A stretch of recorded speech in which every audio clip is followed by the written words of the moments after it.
88th session of the Senate and the first regular session of the 20th Congress is hereby called to order.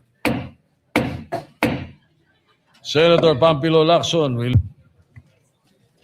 Heavenly Father, as we enter our Lenten break in the weeks to come, we thank and praise you for your gracious and unconditional love. We ask that you teach us how to turn our hearts back to you. Help us cleanse our sins and lead us to repentance, that we may find healing in your mercy. Grant us the strength to surrender our weaknesses. Give us the courage to defeat our fears. In the quiet of our hearts, help us repent with all humility, and the grace to follow your path each day of our lives. Empower us to live the new life that your salvation brings, a life that honors you and reflects your truth and justice, to be worthy of your kingdom in the afterlife. All these we ask in the name of your Son, Jesus Christ. Amen. Amen. Secretary, will you please call the roll? Roll call of members. Honorable Senator Aquino, Senator Cayetano Alan, Senator Cayetano Pia, Senator De La Rosa, Senator Ejercito, Senator Escudero, Senator Estrada, Senator Gatchalian, Senator Go, Senator Hontiveros, Senator Lacson, Senator Lapid, Senator Ligarda, Senator Marcoleta, Senator Marcos, Senator Padilla, Senator Pangilinan, Senator Tulfo Erwin, Senator Tulfo Rafi, Senator Villanueva, Senator Villar Camil, Senator Villar Mark, Senator Subiri. The Senate President is present. With 21 senators present, the chair declares the presence of a quorum. Majority Leader. Thank you very much, Mr. President. Mr. President, we have several guests in the gallery today. Guest of Senator Gatchalian is Mayor Nonoy de la Cruz from Don Salvador Benedicto, DSB, Negros Occidental. He's here with us. A good friend of mine. Also, guest of Senator Lapid, Benguet Mayors. Atok Benguet Mayor Franklin Smith. Itogon Mayor Bernard Waclin.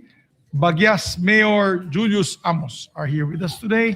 We also have guests of Senator Camille Villar, local officials from Kalayaan, Laguna, led by Mayor Sandy Laganapan. We have also guests of Senator Alan Cayetano, Council of Manila's city councilors, Councilor Darwin Awisia, Councilor Jesus Taga Fajardo, Councilor Bobby Espiritu. We also have guests of Senator Erwin Tulfo, Mayor Abner Tesorio of Sofrino Española, Palawan, and Mayor Richard Herrera of Dumaran, Palawan. We have also guests of Senator Erwin Tulfo, delegation from the Fulbright Commission and School of Advanced International Studies of Johns Hopkins University, led by Professor Henrietta Levin. And we have also guests of the Senate, the SK Federation and Youth Development Council from the municipality of Mayoyao, Ifugao, Mr. President. All here visiting us, the Senate. And also We welcome. And also Yes. the very good, hardworking, good-looking son of Senator Amy Marcos, the Vice Governor of Ilocos Norte, is here with us. Yes, so we welcome all our guests to the Senate this afternoon. Thank you for joining us. And just for the information of our colleagues and the public, as of 2 minutes ago, 3:39, the House of Representatives has adopted Senate Bill 1982 as an amendment to House Bill 9418. Which bill was that, Mr. President? That's the The excise tax. that Okay. forgoes the BICAM. Thank you, Mr. President. Automatically enrolled copy will be sent to the President. All right, Majority Leader. Mr. President, today is Wednesday. It is the last day. I'd like to give priority to our colleagues who want to deliver privileged speeches and avail of the privilege hour, Mr. President, with the permission of the body. May we recognize a distinguished colleague, no other than Senator Mark Villar. Yes, I cannot wait to listen to the first privileged speech of Senator Mark Villar in the for this 20th Congress. For this Congress. In the 20th Congress, yes. And he's delivering it on the last day. So go ahead. Yes, sir. Senator Mark Villar is recognized. Mr. President, I rise on a matter of personal and collective privilege to raise a public health issue that has permeated to the Philippines for a long time. Rabies. And we have a video that we'd like. Next schedule mo na. Busy nga daw po. Sayang naman daw po yung kikitain niya. Yung kinagat siguro siya, sir, parang binaliwala niya. Wala din kasing panggastos, sir, doon eh.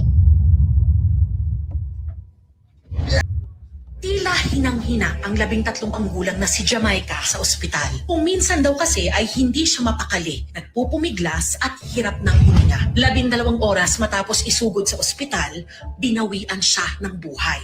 Rabies encephalitis ang sanhi ng pagkasawi ni Jamaica. Sabi raw ni Jamaica, Pebrero pa siya nakagat ng aso. Nakita na raw nila noon ang sugat ni Jamaica sa paa. Bakit ka lang nagsabi? Ngayon lang na. Sabi niya, sorry mama, sorry ma.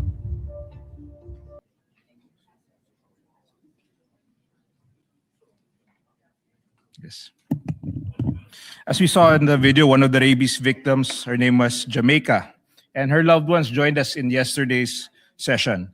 She succumbed to rabies 2 months after she was bitten by a stray dog as she was walking home from school. Jamaica was not able to receive immediate medical attention as she regrettably kept the accident to herself. Mr. President, in her last days, Jamaica was able to document her heartbreaking condition as she was trying to be brave throughout the whole ordeal. Mr. President, rabies virtually has a 100% fatality rate once symptoms appear. An average of 300 to 400 Filipinos die of rabies each year, while around 4 million annual bite cases are recorded annually. These numbers place the Philippines 6th among the countries with the highest incident of rabies. Mr. President, isa po si Jamaica sa libo-libong kabataan na naging biktima ng rabies. Isa siya sa mga 300 to 400 na Pilipinong namamatay taon-taon mula sa infection na ito. Mr. President, Jamaica is not just a statistic. She is a representation of an important public health issue.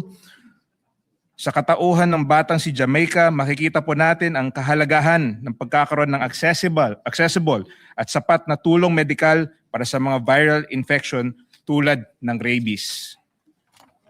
This March, as we observe Rabies Awareness Month, I hope to be a voice for this cause because behind campaigns like this is a haunting and silent reality for families like that of Jamaicans who suffered from the grim impact of this viral disease.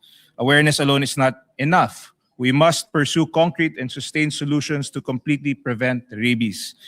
The Animal Bite Treatment Center at San Lazaro Hospital, the National Referral Hospital for Infectious Diseases and Tropical Medicine in the Philippines, and the same hospital where doctors desperately try to save Jamaica, has seen a daily increase in consultations from 800 per day to 3,000, putting significant strain on the workforce and vaccine supplies. For the last 5 years, we saw a continuous rise of rabies-related deaths. From 235 cases in 2020, this ballooned to around 300 last year. In 2025, about 95% of these cases involve animals that are either unvaccinated or have an unknown vaccination status. With recent reports from DOH reflected a 65, while recent reports from the DOH reflected a 65% decrease in rabies cases from January to February 2026, compared to the same period last year, we should not be complacent. While this is a promising indicator of progress, we should complement it with decisive and tangible response. In 2025, the President directed several national and local government hospitals as well as health centers to provide free anti-rabies and anti-bite vaccinations. PhilHealth has also increased its animal bite treatment package to 5,850 pesos from the previous 3,000 pesos to cover essential post-exposure prophylaxis. This package includes rabies vaccine, rabies immune globulin for immediate protection, local wound care, tetanus toxoid and anti-tetanus serum, antibiotics, and necessary medical supplies such as syringes, alcohol, and antiseptics. Mr. President, I would also like to take this privileged hour to reiterate bills that I have filed in Congress that seek to address the interrelated issues and challenges we face concerning animals. We must merge the current governmental efforts with legislative actions that institutionalize our campaign against rabies and a holistic approach towards animal care in general. First, Senate Bill number 255, or the Animal Medical Center Act. If we are truly to promote animal welfare and prevent viral diseases such as rabies, we must ensure greater access to affordable veterinary services. Currently, veterinary clinics remain scarce and are often privately owned, making them inaccessible and unaffordable to many Filipinos. As such, this bill addresses the challenge of limited access to quality veterinary healthcare services across various regions of the country by establishing veterinary clinics in every city or municipality. This would ensure that farmers, pet owners, and communities have reliable access to veterinary healthcare services. Second, we have Senate Bill number 591, or the act promoting the adoption of stray and impounded animals by providing incentives. Mr. President, there are 13.11 million stray cats and dogs in our country. Many of these animals are potential carriers of rabies and other diseases that may pose serious risks to human health. These animals are also those who are struggling to survive on the streets, with hundreds of them being euthanized monthly due to lack of space and resources. As such, this bill aims to encourage the adoption of stray and impounded animals through incentives. On a personal note, we have adopted animals from the Passion Project, and we continue to take care of a lot of these stray animals in our own home. Yung iba nasagasaan ng kotse, yung iba inabandon ng mga owners. So that's that's one of the things that we enjoy doing, is adopting stray animals, dogs in particular. Many Filipinos consider their pets as members of their family. Some even proudly call themselves fur parents, celebrating their pet's birthday, caring for them with love, and mourning their loss as they would any loved one. However, not all these animals experience this kind of compassion. While some live comfortably and receive proper care, others endure cruelty, neglect, abandonment. And that's why, Mr. President, we call for reinforced laws and stricter enforcement to elevate our standards for animal welfare. Mr. President, these proposed measures, together with the current efforts of the government, may provide a holistic approach towards addressing the issue of animal welfare and animal-related diseases such as rabies. Yes, rabies has a 100% fatality rate, but it is also 100% preventable.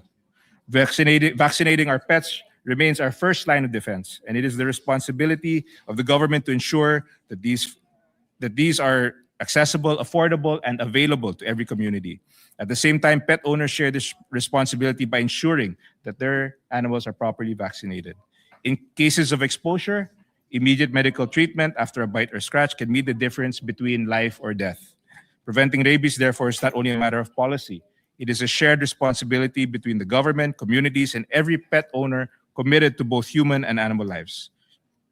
In fact, as part of our continuing efforts to combat the spread of rabies, there will be a spay and neuter event spearheaded by the Philippine Veterinary Medical Association in partnership with the Provincial, City, and Municipal Veterinarians League of the Philippines on March 19, 2026.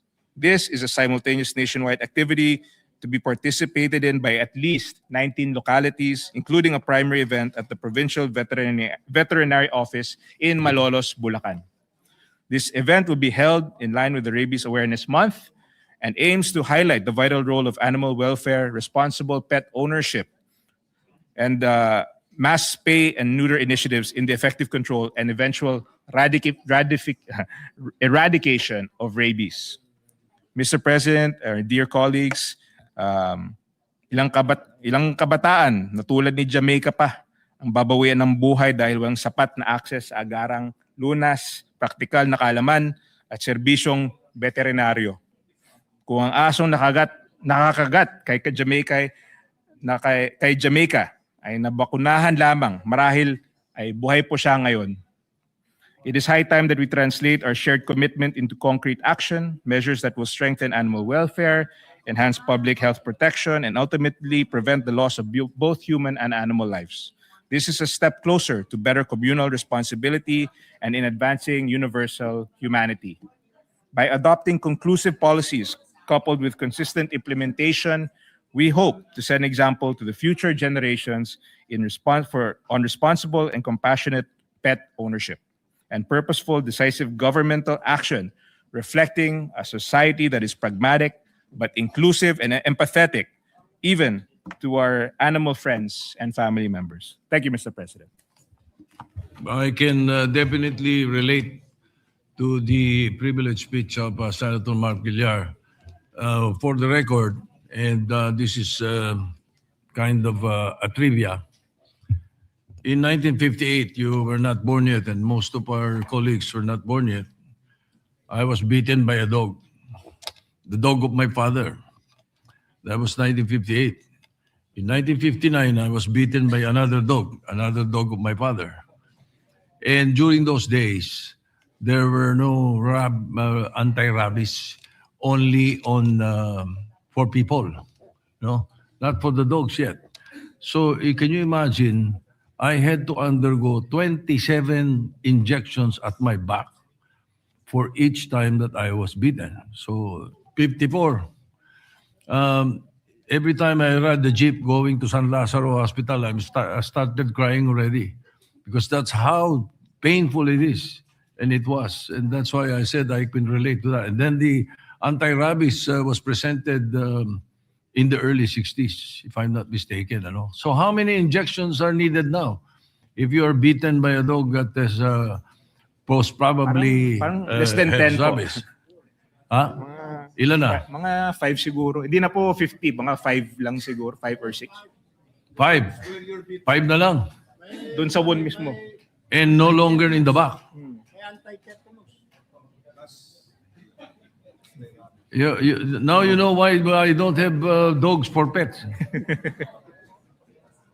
Anyway, my favorite pet is a horse. Anyway, so Senator Mr. Villanueva, President. you recognize.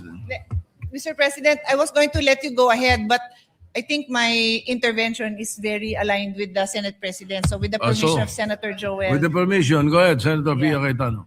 Mr. President, I cannot top your story with being injected that many times. But I can top your story in terms of the number of people that had to also get the anti-rabies shot. When I was defending the anti-rabies bill here in the halls of the Senate in the 13th Congress, I don't know, circa 2004 to 2010, somewhere there, maybe 2008, 2009. I was a chairman of the Committee on Health, and I had in my office the WHO representatives, the Veterinarians Association, the DA, because sa kanila ka-under yon, defending the bill on the floor. That's why they were there. I was waiting for my turn.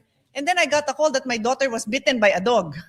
So my brother had to rush her. And the problem that we still have now, even though ang first dose is day 0, second dose is day 7, then you will receive a single dose of a booster shot. There's also a 3-dose schedule. So hindi na kasing dami. Pero syempre, it's still very traumatic. And the problem is, it's not easily available in a health center because I think it's packaged in a bulk. So thankfully, we live in Alabang. Katabi namin yung RITM. Kaya mahal na mahal ko yung RITM na yan. Meron sila doon. Pero you cannot go to an average clinic and get a vaccination. Anyway, that's not even the end of my story. Then nag-break, umuwi sa probinsya yung chief of staff ko. Na nandun, tinatrabaho yung biofuel bill natin. Pagdating niya doon, silang dalawa ng anak niya, nakagat din ng aso. So habang nasa probinsya siya, nag-i-injection din sila. So matindi ho talaga yung anti-rabies issue na yan. And we still have a long way to go. And at that time that I defended it, everybody was saying, ano ba naman yung bill na yan, rabies? That's not a big deal. Tapos may namatay na hapon. Kasi pagpunta niya galing siya dito, pag uwi niya ng Japan, hindi nila ma-figure out kung ano yung problema niya. Kasi wala nang rabies doon. At that time, we are only one of 5 countries that still has rabies. Baka ngayon, one of one na lang tayo. Sana pa wala na rin. I just wanted to share that, Mr. President. Thank you. And again, Senator Mark Villar, thank you very much for your privileged speech. Senator Joel Villanueva was recognized. Thank you, Mr. President. Mr. President, as mentioned by Senator Pia, we cannot top your story about being beaten twice. I wonder, Mr. President, how your mom reacted to your dad having beaten twice and experiencing that much of injections, Mr. President. But anyway, Mr. President, if we can ask some questions, just 1 or 2 questions to the distinguished gentleman from Las Piñas, Senator Villar.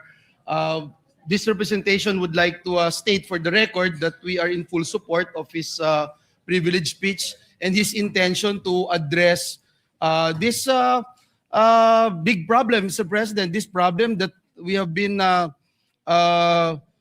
experiencing for quite a long time. In fact, Mr. President, When I was in the House of Representatives, 20 plus years ago, Mr. President, we have been talking about this, and everyone would come up with a vision of a rabies-free Philippines, Mr. President.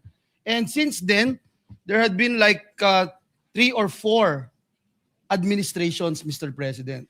4 na administration. And I don't know, Mr. President, nag-i-improve ba tayo? Okay ba tayo? So, Mr. President, ang tanong ko lang po, actually simple and practical question, and I think the good gentleman from Las Piñas made mention that there are about more or less 13 million stray dogs in the country. Is that the correct figure? Or do we have really a figure, Mr. President, itong mga stray dogs natin? Because how can we say, for example, every administration, Mr. President, I recall, would come up with a plan, Mr. President. Every administration, for the past 4 administrations, I remember, they are planning or coming up with something that in the year ganito, rabies-free Philippines na tayo. But I don't know, Mr. President, until now, I myself, Mr. President, I have a friend of mine na cousin niya, Mr. President, na namatay din po because of rabies. So, may I ask that question to our distinguished colleague, Mr. President? To answer, thank you, Mr. President. To answer your question first is the numbers were given to us by the Bureau of Animal Industries of the Department of Agriculture. So those are their numbers. And at The number is 13. Yes, would be 13 yes, million. Yes. And yes, unfortunately, with regards to rabies, as the good Senator Senator Pia mentioned earlier, most countries are already rabies-free. We have not yet achieved that in the Philippines. In fact, if there's a visitor who comes here, hindi pa nila alam yung rabies dahil wala na talaga sa vocabulary nila yung rabies. But that's why I think it's really awareness.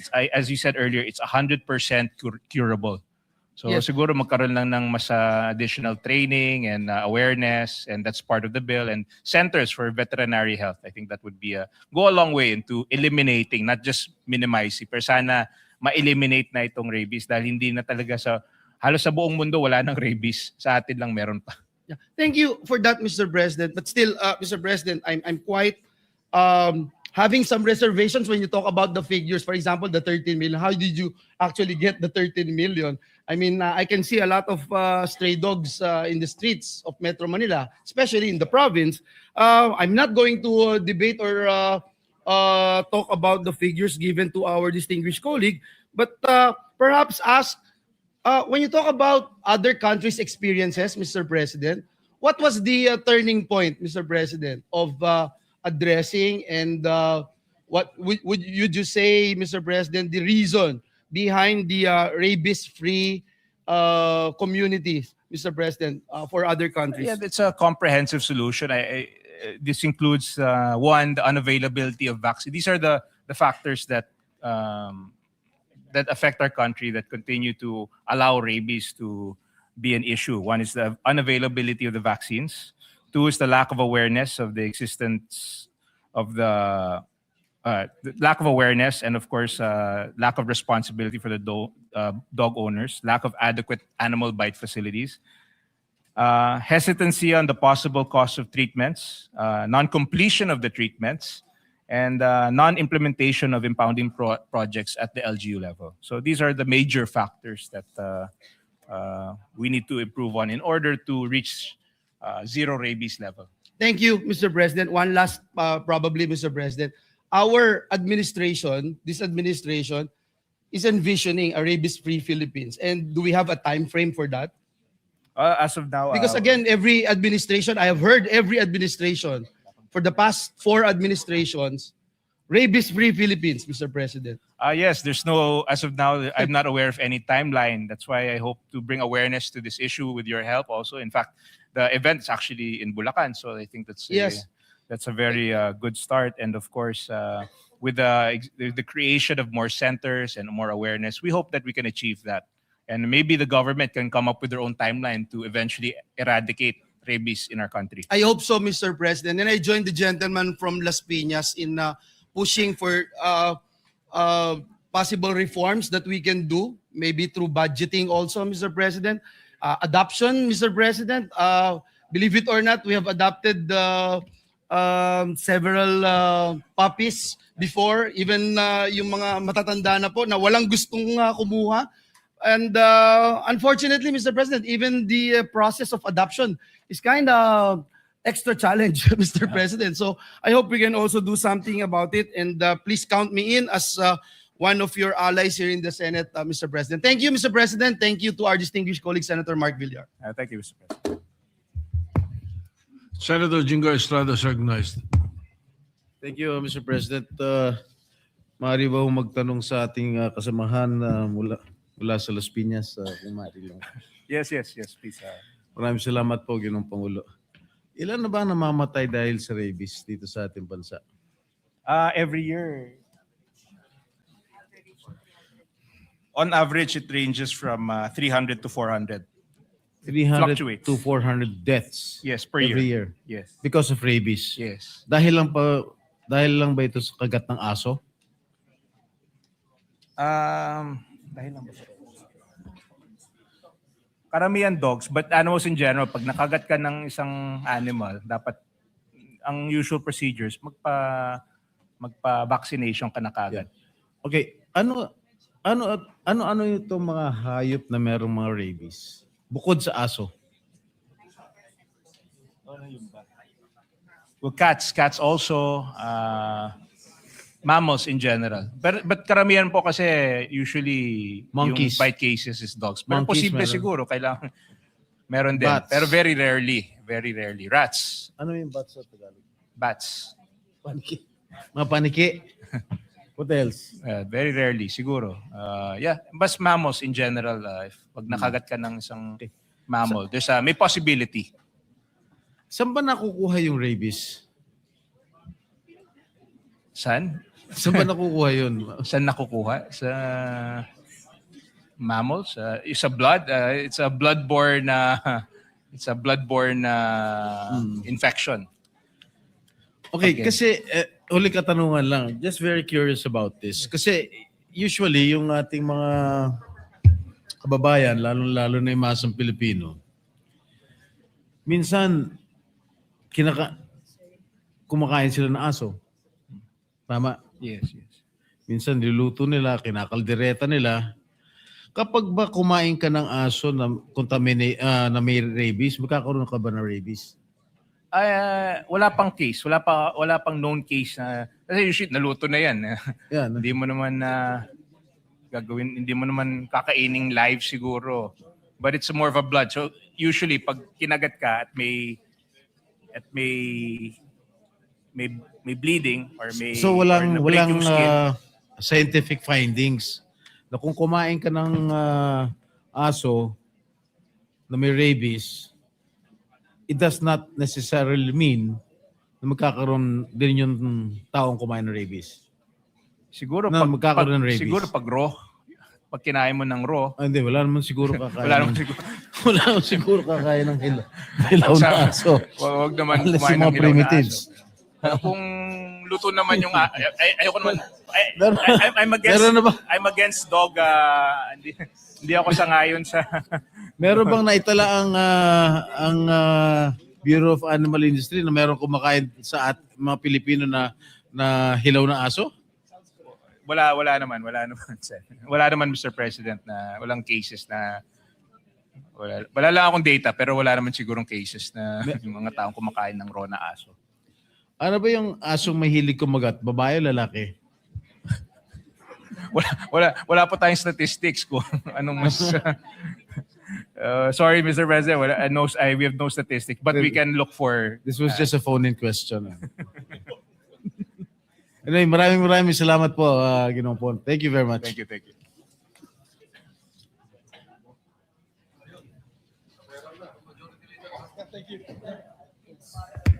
Majority Leader.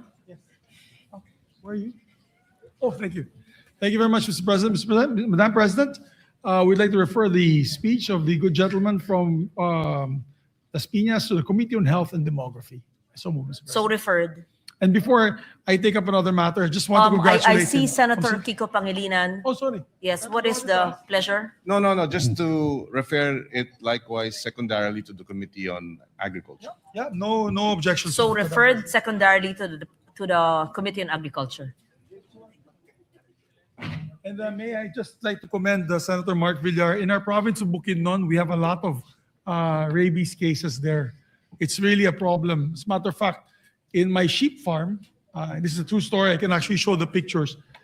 In Bukidnon, there were 3 rabid dogs that attacked our sheep.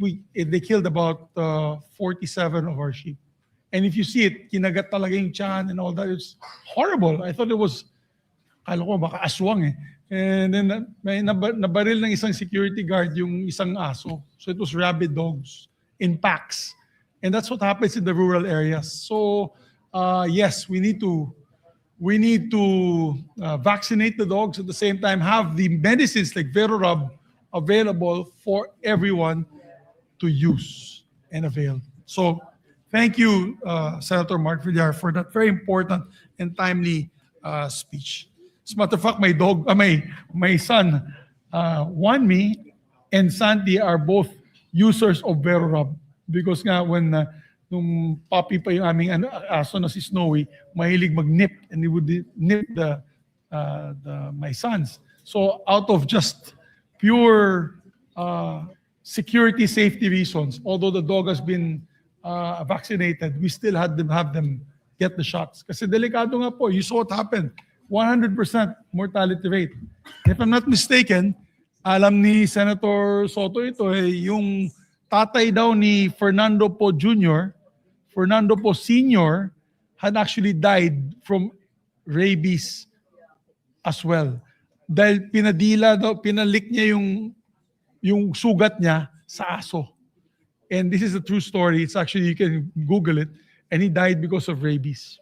So yes, this is a very, very dangerous disease, Madam President. So I thank Senator Villar for putting it back in our consciousness. If our good presiding officer is ready to give the speech, if not, can I allow Senator Pia Cayetano first to deliver her privileged speech, and then we can recognize the good lady. Yes, I'm no longer delivering a privileged speech. So please proceed with the agenda. Yes. Okay, thank you. Madam President, may we recognize a distinguished colleague from Taguig and Pateros to also avail of the privilege hour. May we recognize Senator Pia Cayetano. We recognize Senator Pia Cayetano. Thank you, Mr. President. Madam President, I rise on a matter of personal and collective privilege. This coming Sunday is not just my birthday, it is World Water Day. So every year I have to stand up and celebrate World Water Day, which is more important than my birthday. This is a day dedicated to the importance of fresh water and advocating for sustainable management of freshwater resources. This year's UNESCO theme is very close to my heart. It is water and gender. Where water flows, equality grows. This raises global awareness of fresh water and sanitation challenges. The theme reaffirms that access to safe drinking water and sanitation are fundamental rights and critical enablers of gender equality, directly contributing to sustainable development goals, particularly SDG 5 on gender equality and SDG 6 on clean water and sanitation. Access to safe, affordable, and reliable water is a basic human right and the foundation of health, education, livelihood, and climate resilience. Yet around the world, women and girls still spend hours every day collecting water. This means time taken from them that should have been spent in school, at work, or caring for themselves. The observance also marks the launch of the United Nations World Water Development Report 2025, which calls for transformative action on a water crisis that continues to disproportionately burden women and girls. Key highlights of the report include: only 71% of the global population has access to safely managed drinking water, leaving 2.2 billion people without reliable access. The situation concerning sanitation is worse. 3.5 billion people worldwide lack access to safely managed sanitation, such as septic systems where waste is safely disposed of. Women and girls are disproportionately affected in rural and mountain areas. In the Philippines, we are a water-rich archipelago, but being water-rich does not automatically mean we are water secure. A 2026 Philippine Institute for Development Studies report highlight that while national access to safe water has reached about 87.7%, 12.4 million Filipinos still lack reliable and safely managed water. The report also stated that fewer than half of the Filipino household have piped water connections at home, while over 300 municipalities are still classified as waterless, with more than half of the residents lacking reliable supply. They often rely on distant shared sources like public wells or springs. Across 532 water districts, annual demand now exceeds effective supply by an average of 3.6 million cubic meters. This is a structural deficit that threatens both public health and economic growth. Behind these numbers are women and girls. In many rural and marginalized communities, it is still the mother, the daughter, the lola who walks farthest, waits the longest to fetch water, and often the last to drink when supplies run low. Women manage water in the household, but they are underrepresented in water governance, from barangay water councils to utility boards, which means their lived experience rarely shapes decisions on water allocation, pricing, or infrastructure. Mr. President, let's look at the numbers. The water crisis hits our most vulnerable hardest. Data from the DepEd reveals that 3,628 schools lack regular water sources, while over 8,000 rely on rainwater. Only 61% of schools nationwide have access to clean water, leaving millions of students vulnerable to dehydration and disease during class hours. On sanitation, according to the Philippine Statistics Authority Annual Poverty Indicator Survey, 84.7% of households had access to improved sanitation in 2024, up from 84% in 2022. Geographically isolated and disadvantaged areas. The disparity is more evident in these areas. According to the 2026 PIDS study, 12.4 million Filipinos lack safe drinking water access. On health, the consequences are fatal. Diarrhea is the second leading cause of death in children under 5, responsible for approximately 480,000 to 525,000 deaths annually. It causes roughly 9% of all child deaths in this age group, with about 1.7 billion cases occurring yearly, mainly driven by the contaminated water, poor sanitation, and malnutrition. And on women, finally, we look at the burden on women. In 2025, the UNICEF and WHO reported 1 in 4 globally lack safe water, with women and girls fetching it in 7 out of 10 households without on-premise supply, spending 200 million hours daily worldwide. And in Philippine rural areas, women travel 2 to 3 hours daily to river or springs during scarcity, risking assault and foregoing education or work. Our recommendations. Ladies and gentlemen, we are now facing an energy and a fuel crisis because of the ongoing conflict. But let us not wait for a water crisis. The time to act is now. The time to prepare for a situation which will draw out all our resources, which will require us to act swiftly, can be navigated if we plan carefully. There are many things we can do, Mr. President. In the 20th Congress, I filed Senate Bill number 348, also known as the Water Sustainability Act. This bill establishes the Philippine Water Sustainability Framework, which shall be used by the relevant agencies to ensure that Filipinos will always have safe and clean sources of water and guarantee the availability of these resources for future generations through responsible and sustainable management. I would also like to highlight the Philippine Institute for Development Studies' proposal to create 3 separate bodies to regulate water to help address weak enforcement powers and regulatory overlaps. PIDS backs the creation of the Department of Water Resources for Water Resource Planning and Policy, the Water Resources Allocation Office for Water Rights Allocation and Adjudication, and the Water Regulatory Commission for Economic Regulation of Water Utilities. This separation reflects international best practices where policy making, resource allocation, and economic regulations are handled by separate institutions according to PIDS. We also recommend the launch of a national water literacy and hygiene program campaign targeting schools and workplaces to institutionalize water management and sanitation as a universal civic duty, while specifically debunking the myth of water labor as a female-only task by encouraging men and boys to share the domestic burden of water collection. To meet 2030 targets for WASH, water, sanitation, and hygiene in schools, the UN recommends doubling current investment and construction speeds. Moreover, the UN specifically recommends promoting the inclusion of women, youth, and indigenous communities in how water resources are governed.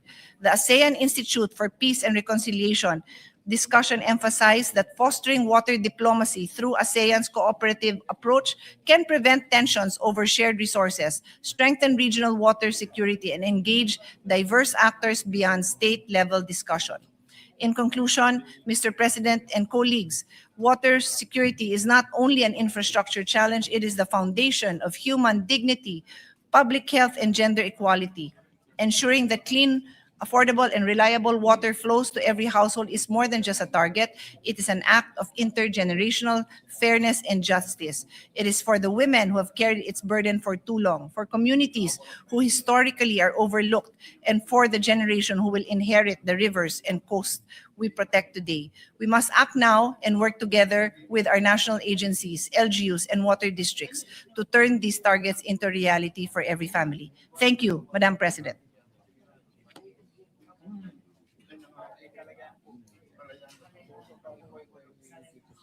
Very much, Senator Pia Cayetano. I would like to associate myself with the views on water and sustainability by the good Senator, Chairman of the SDG Committee, and wish her an advance happy birthday on World Water Day. I hope she's listening so she can hear the early birthday greetings. In the meantime, we recognize Senator Sherwin Gatchalian, the Acting Majority Leader. Thank you.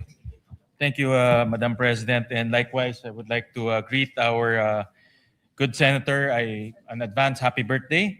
So with that, I move to refer the privileged speech of Senator Pia Cayetano to the Committee report number 46. I so move, Mr. President.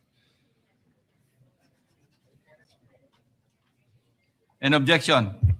Hearing none, consideration of Senate Bill 1966 is hereby.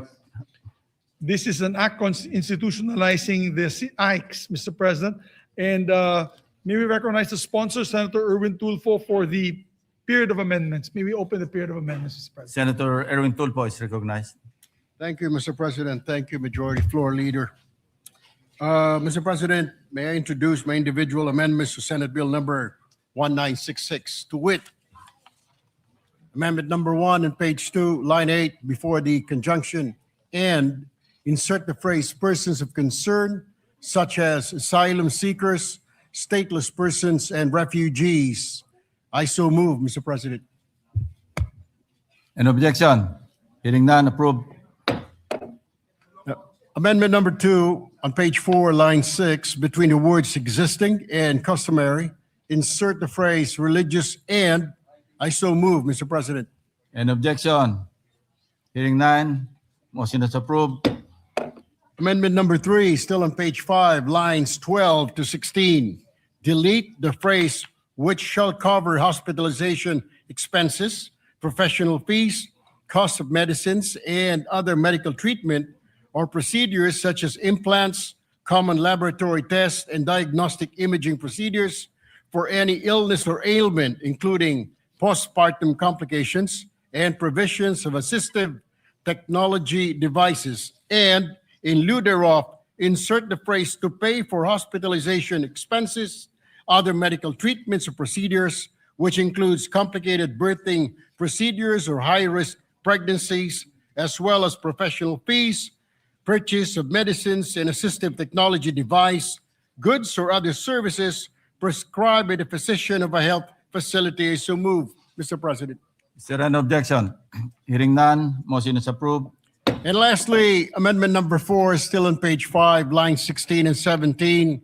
Delete the sentence, a qualified beneficiary may be given assistance based on a hospital bill only once. I so move, Mr. President. Is there an objection? Hearing none, amendment is approved. Those are my individual amendments, Mr. President. Thank you. Thank you. Majority Leader. No more amendments, what? No more amendments? Are there any more amendments?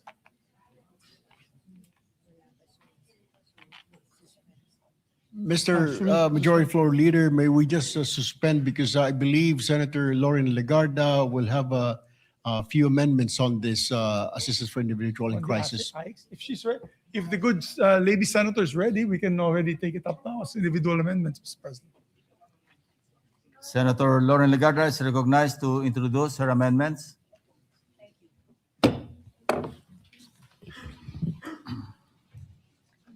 Thank you, Mr. President. With the indulgence of the good sponsor, I would like to propose the following amendments.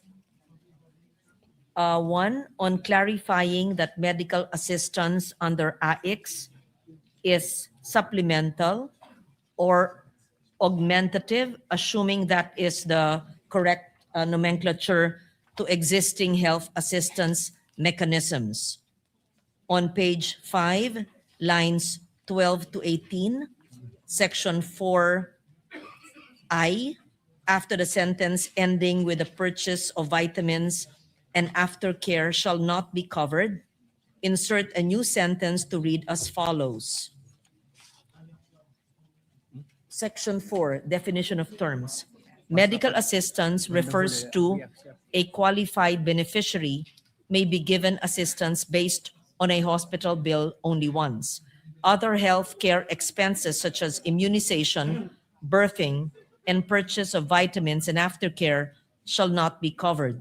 Medical assistance under this act shall be supplemental or augmentative in character and may be availed of when existing health financing, assistance, or benefit mechanisms, including those under Republic Act 11223 or the Universal Health Care Act, PhilHealth, Malasakit Centers, the Philippine Charity Sweepstakes Office, or other similar programs are unavailable, insufficient, delayed, or do not fully address the immediate crisis of the qualified beneficiary. I submit, Mr. President. What does the sponsor say? We accept, Mr. President. Thank you, Mr. President. And just to Subject to style. Yes, thank you. And just to kindly put on record the rationale behind the amendment, and I thank the good sponsor for accepting it. The bill properly characterizes AIX as a stopgap measure, but its definition of medical assistance remains broad enough to overlap with PhilHealth, UHC benefits, Malasakit Centers, PCSO, and other medical assistance mechanisms. Because without a clarifying clause, there is a high risk of duplication or inconsistent implementation, and beneficiaries being referred from one program to another without timely relief. This amendment, therefore, is necessary to make it clear that AIX medical assistance is supplemental or augmentative. Thank you, Mr. President. Yeah. Noted. Is there an objection? Hearing none, amendment is approved. On clarifying the boundary between legitimate LGU coordination and prohibited interference or political involvement. On page 8, lines 9 to 24, and page 8, lines 1 to 6, section 9D, after the phrase during extreme emergencies and disasters, please insert a proviso to read as follows. Section 9, modes of delivery services. D, transfer and prepositioning of material assistance to LGUs and national government agencies, NGAs, when necessary for timely and efficient delivery of assistance during extreme emergencies and disasters, provided that the participation of LGUs or NGAs under this paragraph shall be limited to logistical, warehousing, transport, venue, crowd management, or other similar non-discretionary support necessary for the timely delivery of assistance, and that LGUs or their officials, employees, representatives, or agents shall not determine eligibility, influence beneficiary selection, control the release or distribution of assistance, require endorsements, or attach names, images, branding, or political presence to any activity under this act. The succeeding provisos may be revised subject to style. What I does the submit, sponsor Mr. say? President. We accept, Mr. President. Thank you. I thank the sponsor. Any Again, objection? Hearing none. Amendment is approved. Again, just to put on record the rationale, and I thank the good sponsor for his acceptance, this amendment is necessary to make clear that LGU or NGA participation under Section 9D is limited to non-discretionary logistical support, does not include any role in eligibility determination, beneficiary selection, release of assistance, endorsement, or political branding. Third, on narrowing the real-time data sharing provision and providing express data privacy safeguards. On page 9, lines 16 to 18, section 10, after the sentence ending with a mechanism for real-time data sharing between DSWD and the LGU shall be institutionalized, please insert a new sentence to read as follows. Section 10, Integrated Program Delivery System. In keeping with the principle of equitable access and ensuring that access to the AX program is maximized, a mechanism for real-time data sharing between the DSWD and the LGUs shall be institutionalized. Such data sharing shall be limited to information necessary for the verification of the identity of qualified beneficiaries, prevention of duplication or fraud, augmentation of assistance, and referral coordination, subject to appropriate access controls, data minimization, audit trails, and retention and deletion rules in accordance with applicable data privacy and security laws, rules, and regulations. I submit, Mr. President. What does the sponsor say? We accept, Mr. President. Thank Any you. objection? Hearing none. Amendment is approved. I thank the good sponsor for his gracious response. Let me just cite the rationale behind the amendment. As drafted, the bill institutionalizes real-time data sharing and allows interagency sharing from a centralized database, but does not specify the permissible purposes, the limits of access, or the safeguards governing use, retention, and disclosure of beneficiary data. The amendment is necessary to ensure that data sharing is narrowly tailored to legitimate program purposes and supported by clear privacy safeguards. Allow me, Mr. President, to congratulate the sponsor, former Secretary of the Social Welfare Department, for institutionalizing this important government program. And I join him in the passage of this measure and congratulate him as well. Thank you very much. Thank you, Senator Legarda. Majority Leader.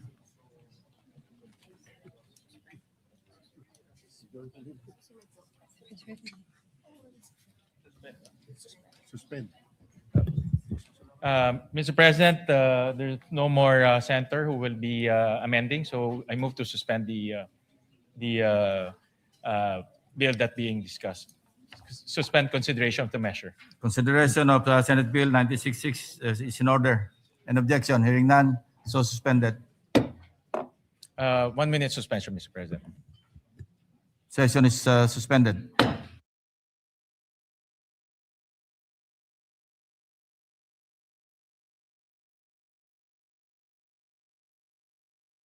President, I move to consider Senate Bill number 1981 under Committee Report number 47. I so move, Mr. President. Is there any objection? Hearing none, Senate Bill number 1981 under Committee Report number 47 is in order. And Mr. President, we are in the period of individual amendments. I move to recognize Senator Bamakino as the sponsor of the measure. Senator Bamakino is recognized. Thank you, Mr. President. Mr. President, these are the individual amendments of Senator Ontiveros. Therefore, let me read them into the record and ask for support. Firstly, on page 7, after line 3, insert a new subsection 6 to be read as follows. 6, the teacher's salary subsidy shall not be used to diminish, offset, or substitute for existing wage obligations, including benefits negotiated under collective bargaining agreements. So moved, Mr. President. Is there an objection? Hearing none, amendment is approved. Secondly, Mr. President, on page 7, after line 6, insert a new paragraph to be read as follows. Provided that teachers shall have the right to be informed of the assistance extended to them and to participate in the monitoring and verification of the various assistance under this act. So moved, Mr. President. Is there an objection? Hearing none, amendment is approved. On page 9, after line 26, insert a new paragraph to be read as follows.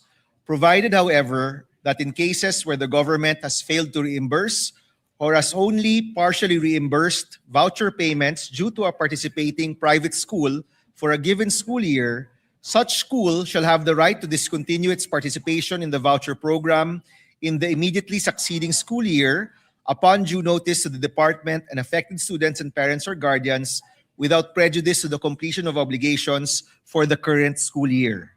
So moved, Mr. President. An objection? Hearing none, motion is approved. Lastly, Mr. President, on page 10, after line 4, insert a new paragraph to be read as follows. Any public officer or employee who, in collusion with any participating school, its officers or personnel, or any individual, commits any of the foregoing acts shall be subject to the same penalties prescribed for participating schools and the responsible officers under this act, without prejudice to prosecution and the imposition of additional penalties under Republic Act number 3019 or the Anti-Graft and Corrupt Practices Act. So moved, Mr. President. An objection? Hearing none, amendments approved. Mr. President, these are all the amendments of Senator Intiveros, and with the majority leader's permission, I move to close the period of amendments, Mr. President. There's a motion to close the period of amendment. Yes, Mr. An President. objection? Hearing none. With that, Mr. President, we move to close the period of amendments. An objection? Hearing none. Approved. Thank you, Mr. President. Mr. President, there being no other members. So we move to approve on second reading Senate Bill number 1981 under Committee Report number 47, Mr. President. Is there an objection? Hearing none. Senate Bill 1981 under Committee Report number 47 is approved on second reading. Thank you, Mr. President. I move to suspend consideration. Senator Bamaquino is recognized. Yes, Mr. President, I just want to thank our colleagues for the support for this bill, especially Senator Gatchalian, who passed this bill in a previous Congress and who also raised it in plenary a few weeks ago. This will definitely help our students, Mr. President. It will help in the decongestion, in the access, and support for our students who are also in the private schools and in the public schools as well. Maraming salamat, Mr. President. Thank you and congratulations. Thank you, Mr. President. Mr. President, I'd just like to recognize, I move to suspend consideration of the measure. So it's suspended. Mr. President, I'd like to also recognize our good friend, my good friend from Madrid, Surigao del Sur, Mayor Paulo Lopez is here with us today. And I believe their SK chairman. Welcome to the Senate, sir. Thank you, Mr. President. Mr. President, I move that we resume consideration of Senate Bill number 1894 under Committee Report number 31. And Senator Lauren Legarda to propose the resolutions, both committee and a few individual amendments. Senator Lauren Legarda is recognized. Thank you, Mr. President. In accordance with Rule 29, Section 82, Paragraph 2 of the Rules of the Senate, this representation seeks to amend by substitution Senate Bill 1894 under Committee Report 31. These amendments are aimed to clarify that CHED and TESDA are the implementing agencies of the measure, allowing both to create plantilla positions as may be necessary, with the UNIFAST board serving as policy setter, and in collaboration with Senator Ontiveros, establish a grievance mechanism, creating grievance committees within CHED and TESDA to investigate and resolve complaints from learners, and as well in collaboration with Senator Ontiveros, institute a deficiency safeguard to ensure that any funding gap in the implementation of the free higher education and the tertiary education subsidy or test is covered in the succeeding General Appropriations Act or GAA. With that, Mr. President, with the permission of the body, I move to amend the bill by deleting the entire text thereof after the enacting clause and replacing the same with the provisions contained in the proposed amendment in the nature of a substitute as filed with the Legislative Bills and Index Service and earlier distributed via email to the offices of the senators. I move that the text thereof be considered as read into the record. An objection? Hearing none, motion is approved. Thank you, Mr. President. I will await now the amendments. May I just ask for quick suspension, Mr. President? Session is suspended.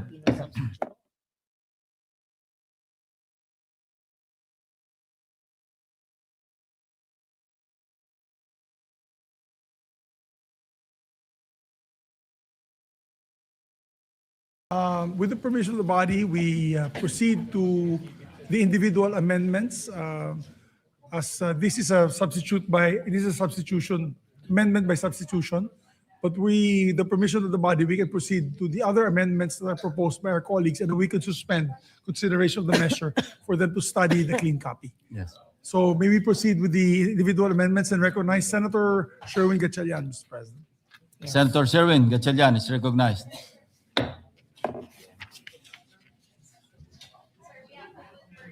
Yes. There are no objections earlier, Mr. President, on the amendments by substitution. For the record, you can bang the gavel, Mr. President, that there's no objections to the Yes, amendments. by and for the substitution. record, Mr. President, this was filed with the Bills and Index. It was emailed to our colleagues in due time, and we accept this already incorporated the Ontiveros amendments in the bill by substitution, and now using the bill as in substituted bill as the working draft, we will accept the Gatchalian amendments. Thank you, Mr. President. Is there an objection? Hearing none, motion is approved. Thank you, Mr. President. May we recognize Senator Gatchalian for his amendments. Thank you. Thank you, Mr. President. Mr. President, on page 5, line 6, insert the words as start of the sentence Likewise. of the new section 5A without prejudice to the standards imposed for admission and I so move, Mr. President. Is there an accept. objection? We Hearing accept, none, Mr. President. approved. On page 6, line 14, after the word DSWD, insert the words pursuant to RA 11315 or the Community-Based Monitoring System Act. So move, Mr. President. We accept, Mr. President. Is there an objection? Hearing none, approved. On page 6, line 15, after the word upon, insert the word passing. I so move, Mr. President. We Is there accept, an- Mr. Is President. there an objection? Hearing none, motion is approved. On the same page, on line 25, delete the word documentary. I so move, Mr. President. We accept. An objection? Hearing none, amendment is approved. On page 8, delete lines 8 to 20 and insert the following paragraph. Qualified beneficiaries who are granted TES shall continue to receive TES for the remaining prescribed duration of their program, provided that, subject to compliance with the eligibility requirements set forth in this act, an extension of up to 1 additional year may be granted only upon a showing of justifiable and documented circumstances resulting in delay in program completion, including but not limited to academic difficulties, health-related conditions, force majeure, or other valid cases as may be determined by the UNIFAS board. Provided further that the grant of such extension shall be subject to evaluation and approval by the UNIFAS board in accordance with guidelines to be issued for this purpose. So move, Mr. President. What does the sponsor We say? accept, Mr. President. On page 11, starting Teka from... muna, motion is approved. Sorry, Mr. President. On page 11, starting from line 13, delete the entire clause starting from the word "and" until the word "programs" in line 19. The new paragraph shall now read as follows. E. Formulate and issue the policies and minimum standards for monitoring and evaluating of academic progress and retention rates of the TES grantees. I so move, Mr. President. An objection? Hearing none, motion is approved. On the same page 11, line 24, after the semicolon, insert the word "and." I so move, Mr. President. An objection? Hearing none, amendments approved. And lastly, Mr. President, on page 11, delete the lines 25 up to lines 12 of the next page or paragraph G. I so move, Mr. President. We An accept, objection? Mr. Hearing none, approved. Thank you, Mr. President. Thank you. Thank you to Senator the Sherwin. sponsor. Thank you very much to the good sponsor, to the good Chairman of Finance for enhancing the substitute measure. Thank you. Thank you, Mr. President. Mr. President, allow our colleagues to study the clean copy of all the amendments. I move that we suspend consideration of the same. An objection? Hearing none. Senate Bill 1894 under Committee Report number 31 is suspended. Mr. President, I move to transfer from the calendar of ordinary business to special order Senate Bill number 1990 under Committee Report number 52. An objection? Ayun, 1990. 1990.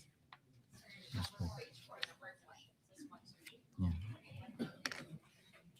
1990. Consideration of Senate Bill 1990 under Committee Report number 52 is transferred to special order. Yes. Thank you, Mr. President. May we move to consider Senate Bill 1990 and ask the Secretary to read the title of the measure. The Secretary is directed to read the title of the measure. An act ensuring the development, promotion, and protection of agricultural and fisheries cooperatives, providing for the creation of the Bureau of Agricultural and Fisheries Cooperatives, and appropriating funds therefore. Mr. President, I move that we recognize to sponsor the measure no other than our distinguished colleague, Senator Francis Kiko Pangilinan. Is there an objection? Hearing none, Senator Francis Kiko Pangilinan is recognized. Thank you, Mr. President. Distinguished colleagues, I stand here to sponsor Senate Bill 1990 under Committee Report number 52 in substitution of Senate Bills 389 of Senator Risa Ontiveros and 1183 of this representation. Tawagin natin itong panukalang batas ng Agriculture and Fisheries Cooperatives Act. Before I proceed, Mr. President, allow me to inform the body that this representation is a shareholder of a small vegetable family farm corporation in Alfonso, Cavite. And although this measure pertains not to farm corporations but to cooperatives, this representation has decided to err on the side of full disclosure as provided for in Article 6, Section 12 of the Constitution. In this connection, Mr. President, may I also request that the letter I forwarded to the Senate President on this matter of full disclosure be considered as, we will submit it, Mr. President, and it be considered as being read into the record. Thank you, Mr. President. Mr. President, this measure, panukalang batas para sa Agriculture and Fisheries Cooperatives Act, nag-uumpisa po ito from a simple but transformative premise. Kung gusto nating ayusin ang ating sistema ng pagkain, kung gusto nating sapat at masustansya ang nasa lahat ng hapagkainang Pilipino, sabi nga po nila, to secure our food, we must first secure our farmers and fisher folk.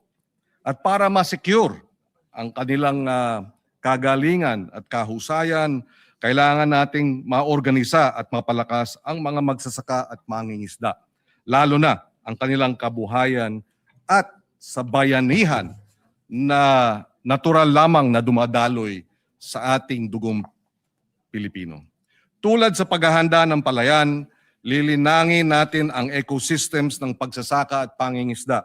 The bill builds a full ecosystem in which agriculture and fisheries co-ops can finally deliver on the promise of a strong, empowered army of food soldiers. Let me share 3 features of the bill that seeks to realize our dream for the Philippines to become a food powerhouse.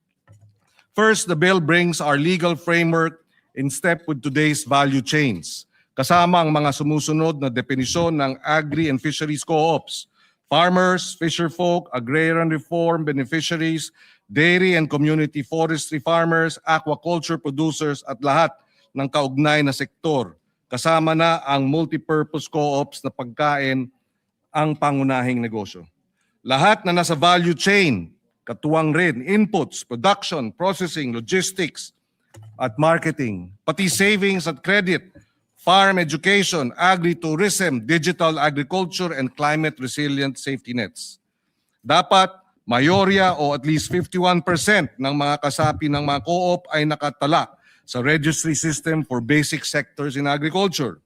Pangalawa, Senate Bill 1990 directly strengthens the financial position of these co-ops and by extension their members. Kapag nakarehistro ang agri at fisheries co-ops, may malinaw na mga tax incentive na nakakatulong sa kanilang paglago. Kabilang na ang exemption sa income tax at VAT, lalo na sa mga transaksyon sa pagitan ng mga membro o kapwa agri-fisheries co-ops na may kinalaman sa sariling produkto o ani. Exempt din sila sa gift at donation taxes, maging sila man ang nagbibigay o tumatanggap, at pati ang importation ng makinarya at iba pang kagamitan para sa produksyon ay hindi pinapatawan ng buwis. Dagdag dito, merong tax-deductible donations para sa ating mga farmers and fisher folk co-op. Kapag piso ang dinonate ng personal o real property sa ating mga accredited farmers at fisher folk, maaring mabawasan sa income tax nung donor yung 1 peso and 50 centavos. This way, dadaloy ang kapital, ang pondo, ang infrastruktura, mechanization by way of donations, tax-deductible donations sa ating mga farmers at fisher folk organizations, co-ops. Layunin ng panukala na hikayatin ang pagbuo ng mga federasyon ng mga agri-fishers co-ops. Sandaling magsimula ang inisyatiba, tutulong ang DA at CDA sa pamamagitan ng patnubay sa polisiya at superbisyon upang matiyak ang maayos na pagtatatag nito. Tahasang sinama na rin natin sa panukala ang direktang pagbili ng pamalaan. Ito ang ating Sagip Saka Act. Dinagdag din natin government banks and financial institutions must also extend preferential treatments to loans for agri and fisheries co-ops. Makikipag-ugnayan ang departamento sa Bangko Sentral ng Agrikultura sa Bangko Sentral para mas madali ang requirements ng pangungutang para sa kapital, post-harvest facilities at iba pa.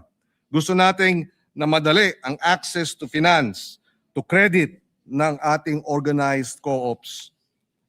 Third and crucially, the bill creates the mechanism to plan, monitor, and measure success, not in vague terms but in metrics. Senate Bill 1990 re-establishes a Bureau of Agriculture and Fisheries Co-ops under the Department of Agriculture. The Bureau will coordinate and implement agri-co-op programs, promote digital platforms, provide technical assistance, and set up local development hubs that can link 500 to 1,000 farmers and buyers and processors. Sa loob ng isang taon, dapat matapos na ng Bureau ang nationwide sustainability mapping. Ito namang mapping ang gagamitin para sa paggawa ng 10-year agri and fisheries co-op development at ng food security master plan. Ang pangunahing policy at planning body ay isang council that is chaired by the Secretary of Agriculture with the Cooperative Development Authority chairperson as vice chair of the council. And the council shall report to Congress every year. Mr. President, at its core, this measure is about putting structure and capital behind something we Filipinos have always had. Hindi lamang po sipag at tiyaga, diskarte at bayanihan. Sa isang banda, imbitasyon ito sa ating mga magsasaka at mangingisda na magbuklod-buklod bilang kooperatiba at pangako rin ito ng Estado na bibigyang gantimpala ang ganitong pagbubuklod. May ikling kwento lang, Mr. President, nakilala ko ang San Nicolas Rice Farmers Association mula sa San Simon, Pampanga noong 2022. Isa silang Rice Farmers Association. Nung nakipag-usap tayo sa kanila, nung tayo ay nasa pribadong sektor, gumawa tayo ng paraan na makipag-ugnayan sila sa isang milling company na handang i-mill ang kanilang palay ng libre at sila na rin po ang magpapackage. Ngunit ang sagot sa akin nung asosasyon, bilhin na lang daw ang kanilang palay ng mas mataas ang presyo. Dahil daw, hindi naman daw nila kayang ibenta at hindi nila alam paano ibenta ang bigas. Kapag bigas sana ang ibebenta nila, dodoble na sana ang kita nila. Pero dahil nga walang kapasidad ang kanilang asosasyon, sila'y nananatiling kapos hanggang palay na lamang ang binibenta. Kung merong Bureau of Agriculture and Fisheries Cooperative na tututok sa kanilang kapasidad, hindi na sana ganun ang mangyayari sa ating mga magsasaka. We would also, Mr. President, sa isang banda, imbitasyon ito sa ating mga magsasaka at mangingisda na magbuklod-buklod bilang kooperatiba. At pangako rin ito ng Estado. Bibigyan nga sila, nagbanggit ko kanina, ng ganitong pagbubuklod. We would like to thank Senators Risa Ontiveros for filing a similar measure, for Senators Erwin and Rafi Tulfo, Bam Aquino, Senator J.V. Ejercito for their participation during the hearings, and to all senators who signed Committee Report number 52, and we seek their support for this immediate passage. In closing, Mr. President, together with the other measure which I will be sponsoring after this measure, Mr. President, we had sat down with President Marcos Jr. 2 weeks ago. We presented this measure as well as the succeeding measure that we are to sponsor and requested that he certify this as urgent. At the proper time, Mr. President, and he has agreed in principle to do so. These two measures will hopefully address the gaps in the structure of agriculture and fisheries governance in the country, and therefore address the urgent need to fix what's broken in our agriculture and fisheries sector. Maraming salamat at we again urge our colleagues for swift passage of this measure. Thank you. Thank you, Senator Kiko, Majority Leader. Thank you very much, Mr. President. Mr. President, for the record, also Senator Legarda would like to insert her co-sponsorship speech for the record, for this measure. Yeah, an objection, hearing none, approved. Mr. President, I move to suspend consideration of the same to allow our colleagues to study the measure. Consideration of Senate Bill 1990 under Committee Report number 52 is hereby suspended. Mr. President, I move to transfer from the calendar of ordinary business to special order Senate Bill number 1991 under Committee Report number 53. I so move, Mr. President. An objection, hearing none, so transferred. Mr. President, I move that we take up Senate Bill number 1991 and ask the Secretary to read the title of the measure. Secretary is hereby directed to read the title of the measure. An act strengthening the National Agriculture and Fisheries Extension System to accelerate agricultural and fisheries development, creating the Bureau of Agricultural Extension and appropriating funds therefore. Mr. President, may we recognize the sponsor, once again, Senator Francis Kiko Pangilinan to sponsor the measure. An objection, hearing none, Senator Francis Kiko Pangilinan is recognized. Thank you, Mr. President, distinguished colleagues. I stand here to sponsor Senate Bill 1991 under Committee Report number 53 in substitution of this representation, Senate Bill 1182. Mr. President, may ikling kwento lang tungkol sa panukalang batas na ito at committee report. Nung ako po ay bumaba sa pwesto noong 2022, ay naging full-time po ako sa aming farm corporation sa Alfonso, Cavite. Sinubukan ko pong i-organisa ang tinatawag na Alfonso Farmers Cluster Group, 300 farmers, vegetable and fruit farmers sa Alfonso, Cavite. Every week, for about 1 year, Mr. President, nagpupulong kami, pinupuntahan ko sila sa kanilang mga sakahan, sa kanilang mga bukid. After 1 year, Mr. President, in fairness, ang Department of Agriculture Region 4A, ang Agriculture and Training Institute, ang Alfonso Municipal Agrarian Agriculture Office, nagtulong-tulong kami. My farm became the host of a 14-week farm field school. Every week for 14 weeks, pumupunta ang about 60 farmers sa Alfonso, Cavite para mag-aral ng organic vegetable farming.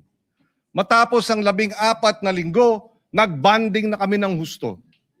Talagang kasabay nating kumain, meron pa kaming nag-Christmas party, may graduation pa. At in fairness, naroon ang ATI nung 14 na linggo. Nandoon ang DA Region 4. Nandun din ang Maro. Pero pagkatapos, natapos yung 14 weeks, nais nang mag-organisa yung 57 na mga farmers, bumalik na sa 13 Martires ang ATI, bumalik na sa Lipa ang Region 4A, at nung hiningi natin kay Mayor Randy, salamat, at ng Maro, ang isang tao lamang para tulungan kaming mag-organisa sa LGU, ang nabanggit sa akin ng LGU. 7 lamang ang kanilang empleyado ng Agriculture Office ng local government. Hindi makapagbigay ng kahit isang dedicated staff para maorganisa ang 57 willing farmers. Yan po ang nangyayari sa iba't ibang parte ng ating bansa dahil kulang ang presensya ng Department of Agriculture sa grassroots. Kaya po itong an act strengthening the National Agriculture and Fisheries Extension System to accelerate agriculture and fisheries development and appropriating funds therefore seeks to address precisely that serious and wide gap in terms of governance, agriculture governance sa bansa. Kulang na kulang ang staff, kulang na kulang, napakalayo ng tanggapan sa amin sa Region 4A. Ako'y nasa Alfonso, Cavite, nasa Lipa. 2 oras kalahati, papunta pa lamang, 2 oras kalahati, pabalik. Kaya po, hindi po kaya harapin yung araw-araw na mga pangangailangan ng suporta ng ating mga magsasaka. Mabibilang ang mga expert para sa palay, mais, baboy, gulay, manok, isda, high-value crops. At sila rin ang gumagawa ng lahat ng mga report, itong ating mga extension workers sa regional, at sasagot sa lahat ng mga tanong. Madalas galing pa sa sariling bulsa ng ating mga extension workers ang kanilang pamasahe, pagkain tuwing sila ay bibisita sa bukid o sa baybay dagat. Sa ganitong sitwasyon, malinaw na hindi sapat ang disenyo ng ating extension work, kaya't kailangan itong baguhin. Kaya sa ating panukalang batas, tinatransform natin ang Agriculture Training Institute para maging Bureau of Agriculture and Fisheries Extension Services na may plantilla positions mula sa national office hanggang sa regional, hanggang provincial at municipal levels. Ia-absorb ng nasabing bureau ang LGU employees ng agriculture at ang sweldo nila ay manggagaling sa national government. Magiging provincial level ang extension workers offices at bureau ng Department of Agriculture. Itinataas ang entry pay para sa technical agri at fisheries extension workers, may hazard pay, subsistence allowance, longevity pay, mobility support. In short, ang mensahe natin sa extension workers ay simple, ngunit makapangyarihan. Kayo ay isa sa mga pangunahing tauhan sa kwento ng pagkain ng bansa. Sabi nga ni Secretary Kiko Laurel, kumbaga sa Army, pag walang extension workers ang Department of Agriculture tulad ng hanggang sa grassroots, para siyang isang army na walang foot soldiers. Kaya paano may papanalo, ika nga, ang pakikipaglaban para sa agrikultura kung walang mga infantry o foot soldiers.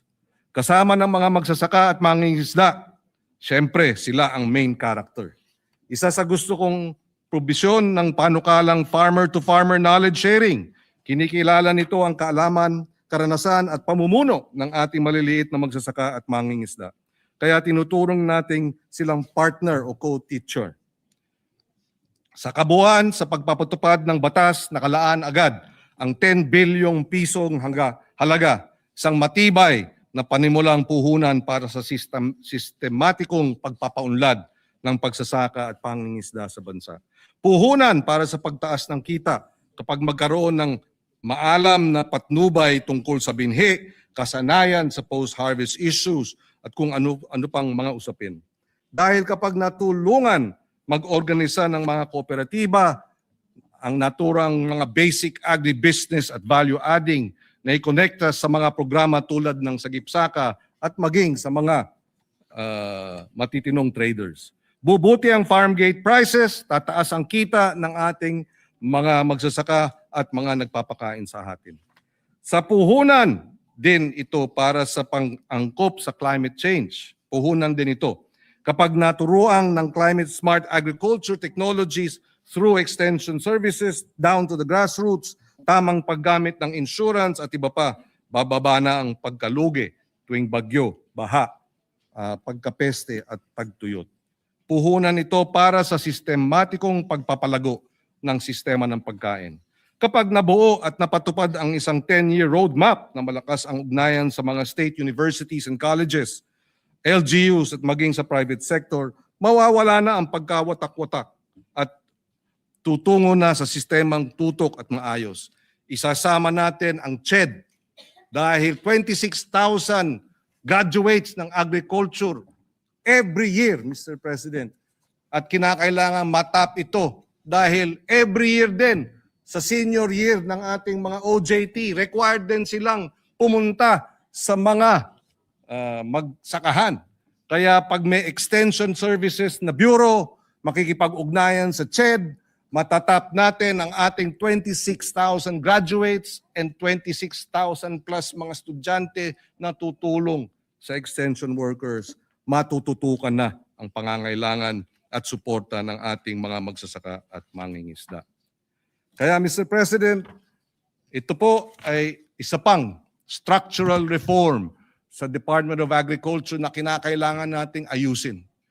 In the end, Mr. President, when I was Food Security Secretary in 2014 and 2015, the country was importing $10 billion worth of agriculture products.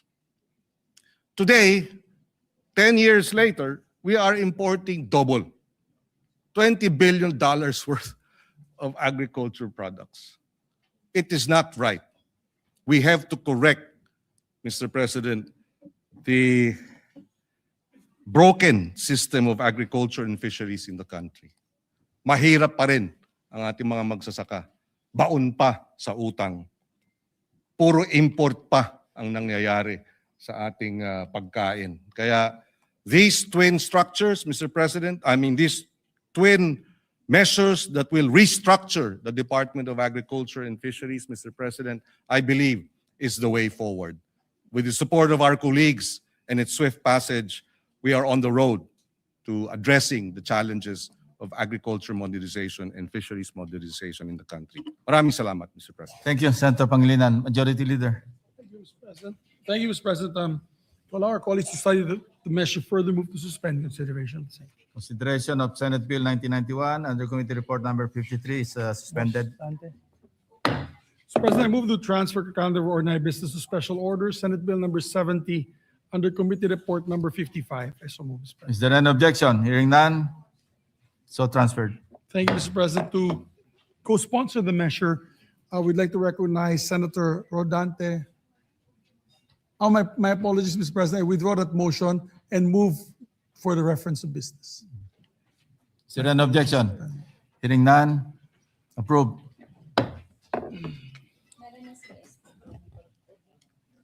Reference of business. Message from the House of Representatives informing the Senate that 16 March 2026 is passed the following House Bill, in which it requests the concurrence of the Senate. House Bill number 1006 titled An Act Establishing an Inspection Office of the Maritime Industry Authority in the municipality of Nasipit, Province of Agusan del Norte, and appropriating funds therefore.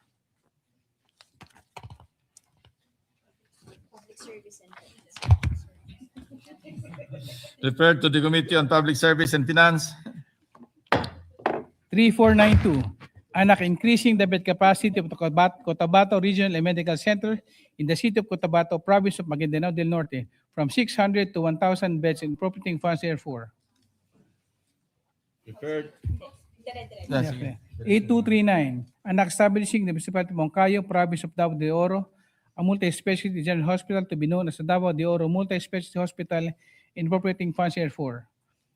And 8342, anak renaming the Soc Sargent General Hospital in the Municipality of Sorala, Province of South Cotabato, to Soc Sargent Regional and Medical Center, increasing its bed capacity from 75 to 1,500 beds, upgrading its professional health care services and facilities, authorizing the increase of its medical personnel and reporting funds therefore. Referred to the Committees on Health and Demography and Finance.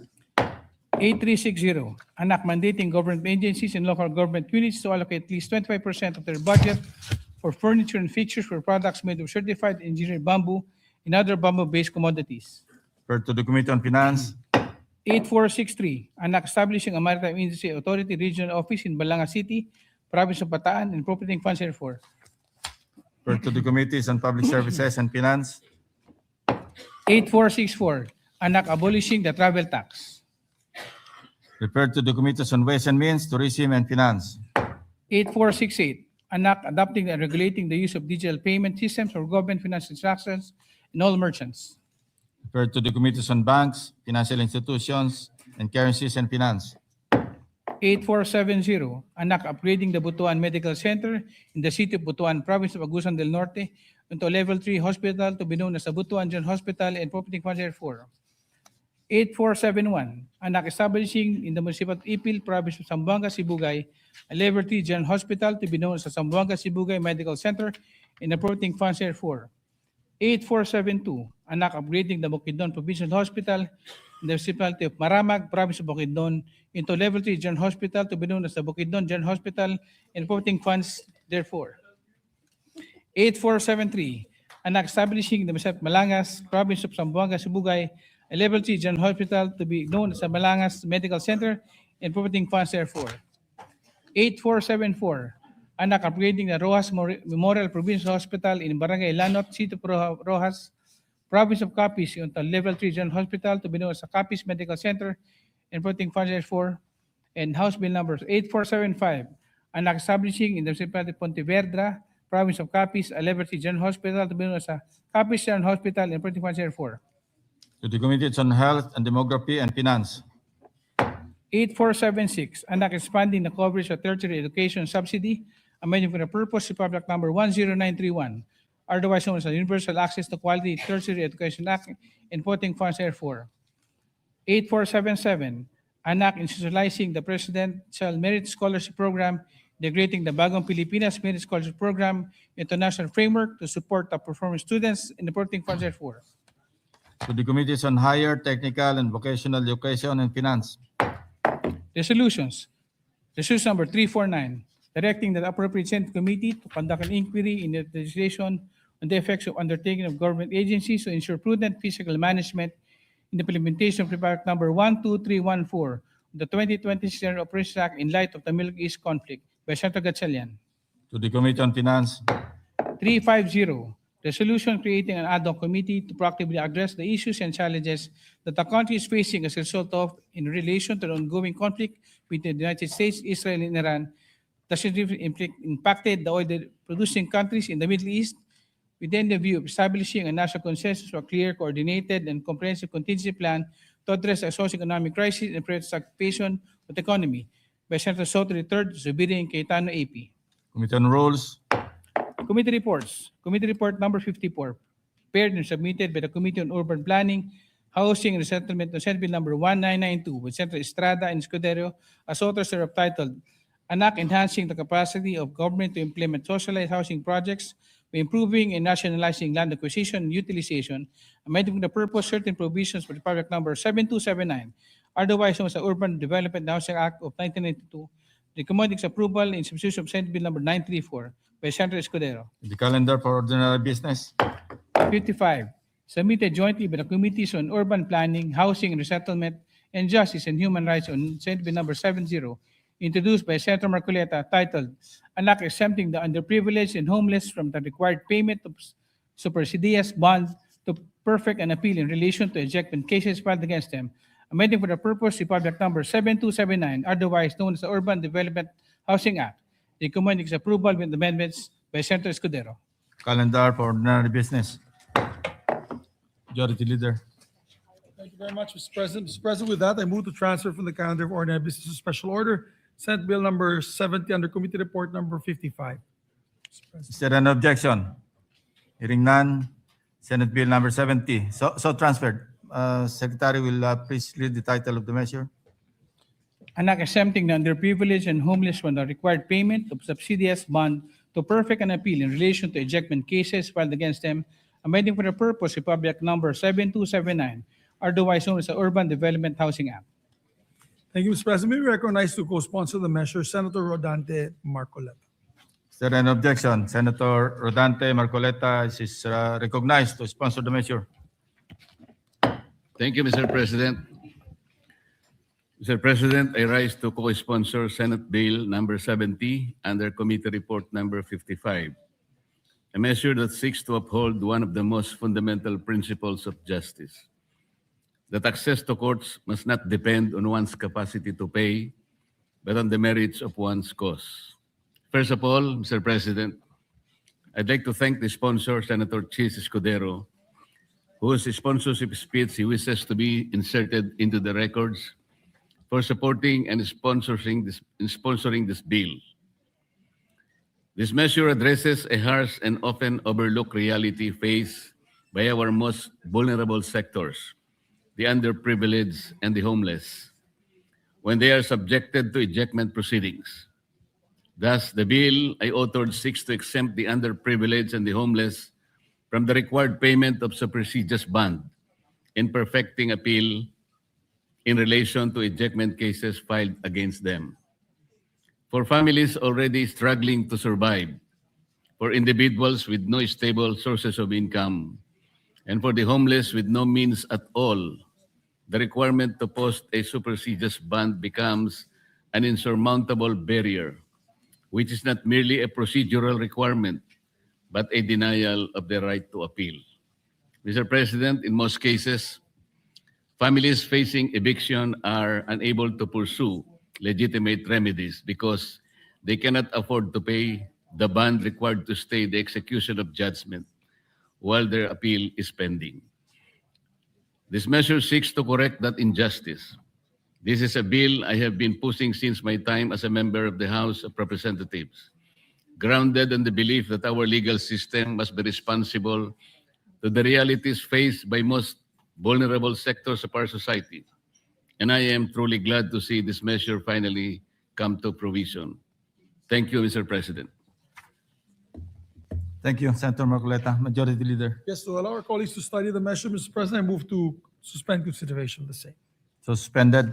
Mr. President, with the permission of the body, I move to take up proposed Senate Resolution number 350. I so move, Mr. President. Is there an objection? Proposed Senate Resolution number 350 is in order. May we ask the Secretary to read the title of the resolutions? Secretary is directed to read the title of the measure. Resolution creating an ad hoc committee to proactively address the Marami issues tayo. and challenges that the country is facing as a result of in relation to the ongoing conflict between the United States, Israel, and Iran that significantly impacted the oil-producing countries in the Middle East. Within the view, establish a national consensus of clear, coordinated, and comprehensive contingency plan to address the socio-economic crisis and prevent stagflation of the economy.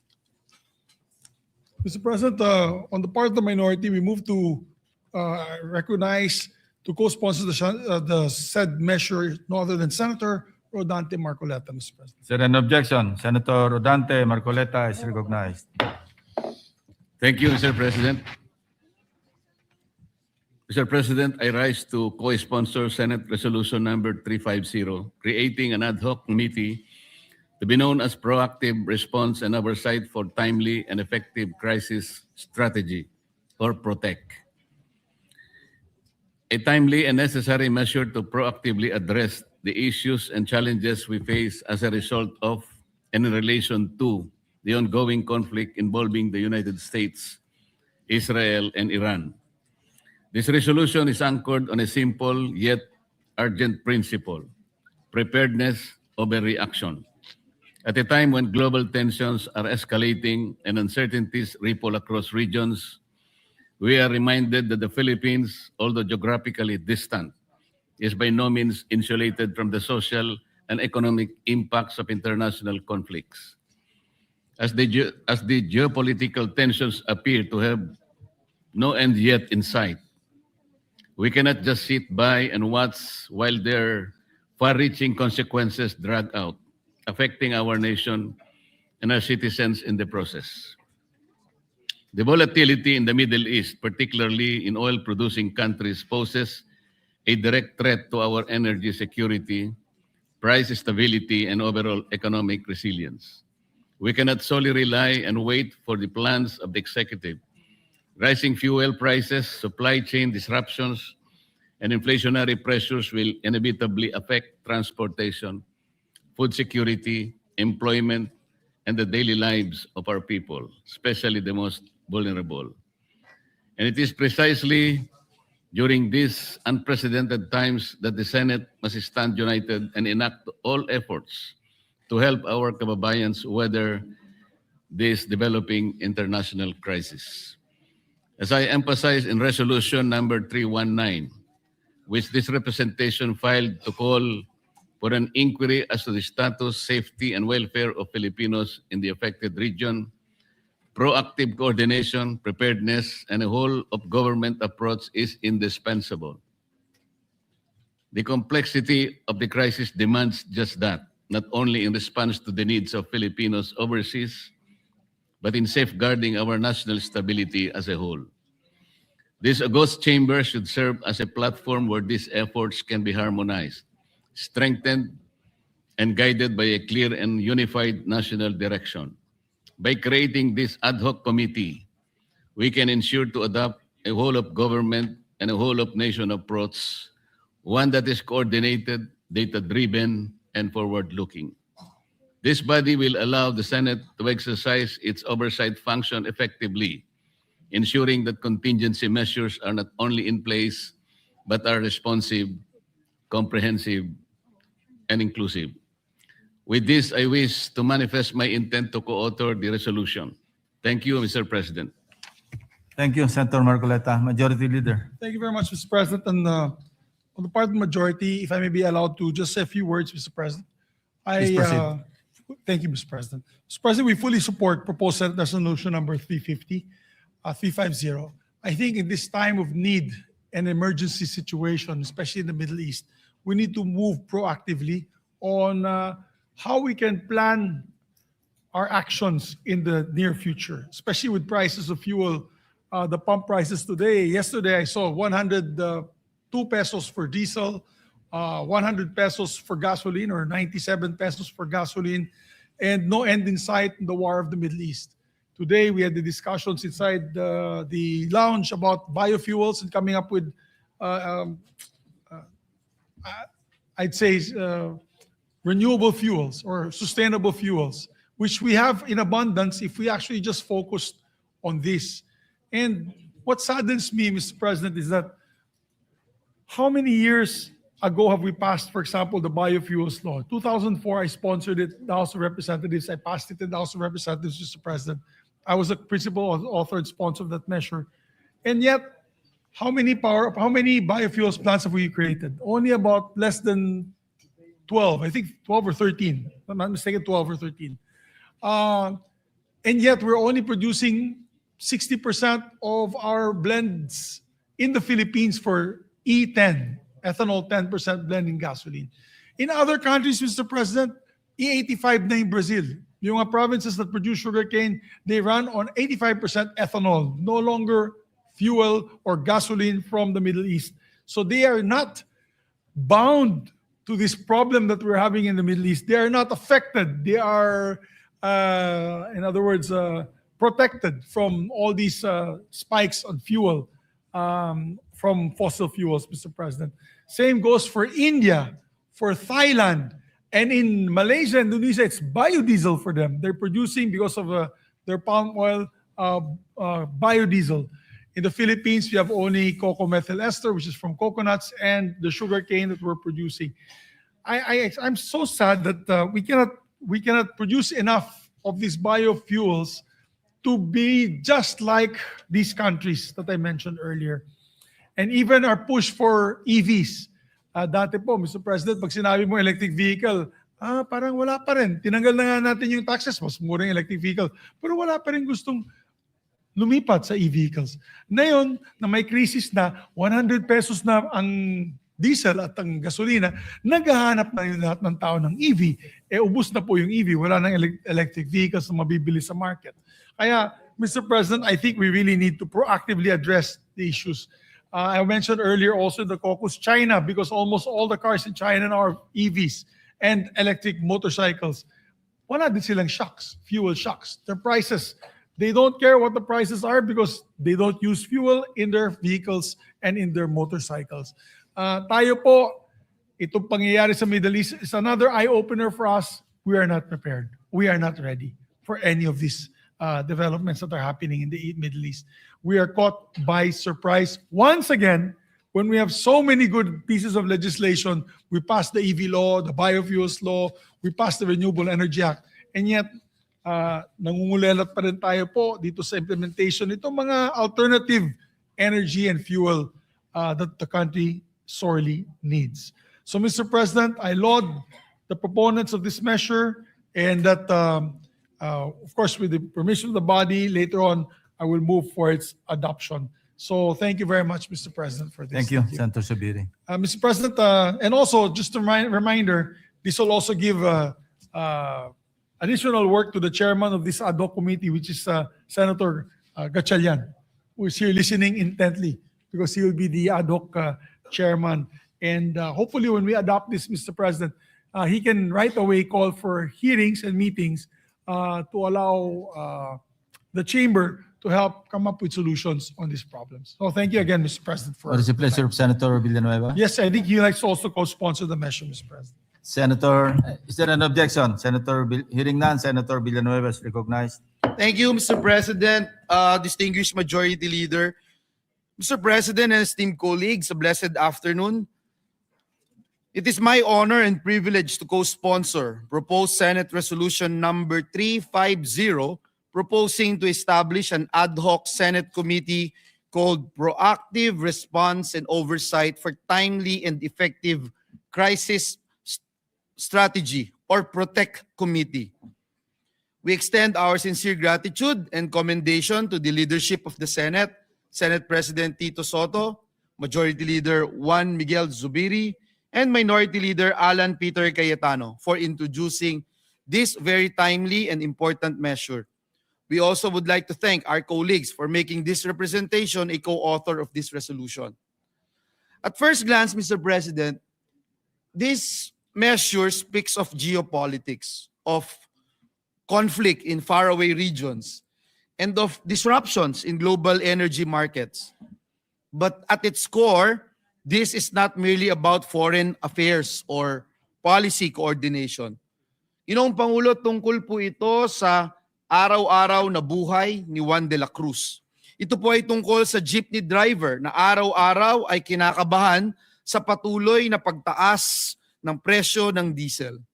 Tungkol po ito sa mga mamimili at maliliit na negosyante na napipilitang magtaas ng presyo upang makasabay sa gastos. At higit po sa lahat, tungkol po ito sa pamilyang Pilipino na pilit pinagkakasya ang kita sa gitna ng patuloy na pagtaas ng mga bilihin. The ongoing conflict has already caused global oil prices to surge, and warnings of even steeper increases loom. Kapag tumataas po ang presyo ng langis, tumataas din ang presyo ng pamasahe, presyo ng pagkain, presyo ng kuryente. At ang pinakaapektado, syempre ang karaniwang Pilipino. This is where the importance of this resolution becomes clear.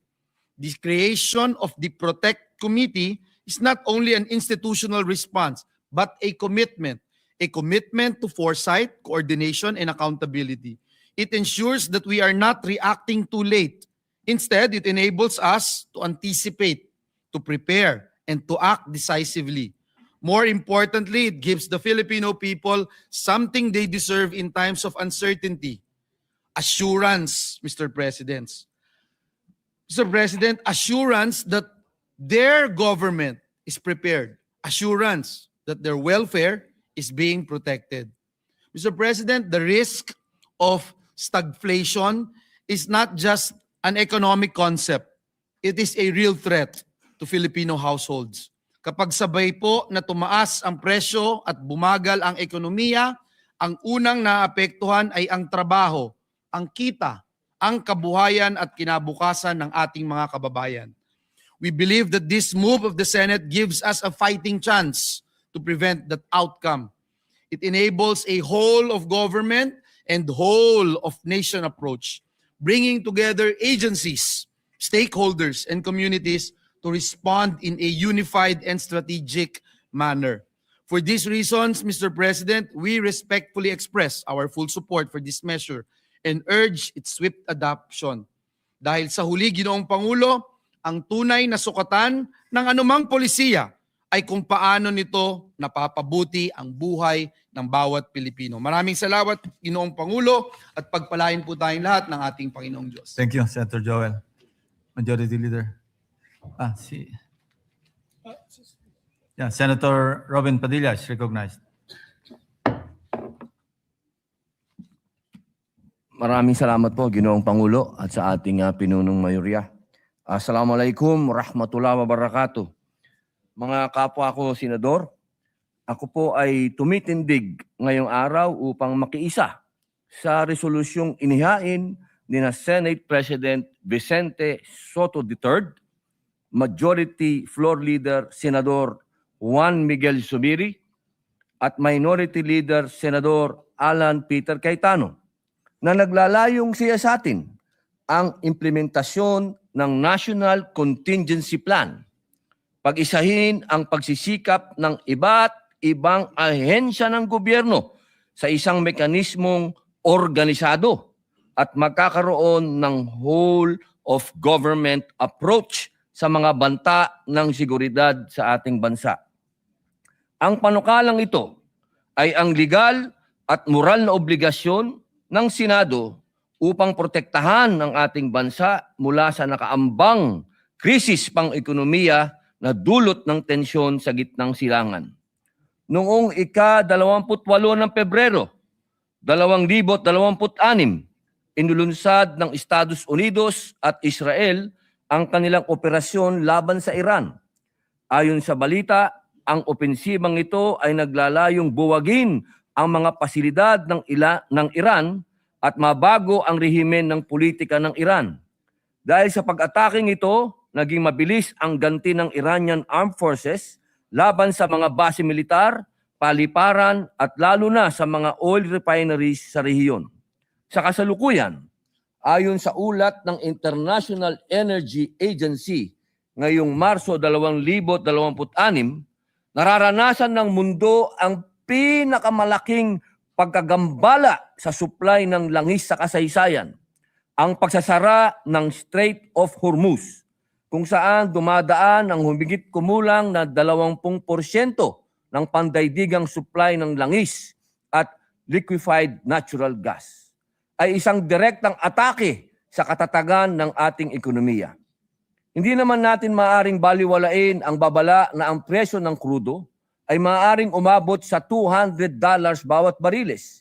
Dahil para sa Pilipinas, ito po ay nangangahulugan ng stagflation, ang mapanganib na kombinasyon ng matamlay na paglago ng ekonomiya, mataas na kawalan ng trabaho, at mabilis na pagtaas ng presyo ng bilihin.